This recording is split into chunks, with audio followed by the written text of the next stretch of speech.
শহীদ ওসমান হাদিকে নিয়ে আবেগঘন স্ট্যাটাস দিয়েছেন ইসলামিক বক্তা মাওলানা মিজানুর রহমান আজহারী। শনিবার দুপুরে দেওয়া ওই স্ট্যাটাসে তিনি লিখেছেন, দ্রোহের প্রতীক শহীদ ওসমান হাদির রাজকীয় বিদায়। ধূমকেতুর মতো এলেন, ন্যায় ও ইনসাফের বলিষ্ঠ কণ্ঠ হিসেবে গোটা জনপদে বিপ্লবের দাবানল ছড়িয়ে হঠাৎ রবের সান্নিধ্যে চলে গেলেন। নিশ্চয়ই আসমানে আমার ভাইকে এর চাইতেও বড় রাজকীয় অভ্যর্থনা জানানোর আয়োজন চলছে। শনিবার দুপুরে রাজধানীর মানিক মিয়া এভিনিউয়ে যখন হাদির জানাজায় লাখো মানুষের ঢল, তখন জাতীয় কবি কাজী নজরুল ইসলামের কবরের পাশেই খোঁড়া হচ্ছে শহীদ ওসমান হাদির কবর। আজহারী লিখেন, জুমার নামাজের পরপরই গুলিবিদ্ধ, আবার পরের জুমার রাতেই শাহাদাত বরণ। হাদি পেয়েছেন কোটি মানুষের কান্না মিশ্রিত দুয়া। সুবহানাল্লাহ, এ এক পরম সৌভাগ্য।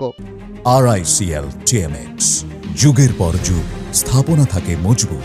হাদির মতো এমন দেশপ্রেমিক, আধিপত্যবাদ বিরোধী ও ধর্মীয় মূল্যবোধ সম্পন্ন তরুণরাই আগামীর বাংলাদেশ। শহীদের রক্ত কখনো বৃথা যায় না। ইনশাআল্লাহ ওসমান হাদি বেঁচে থাকবেন সহস্র মুক্তকামী মানুষের ভালোবাসায়, অনুপ্রেরণা যোগাবে প্রজন্ম হতে প্রজন্ম, সাহসের বাতিঘর হয়ে থাকবেন অগণন মানুষের হৃদয়ে।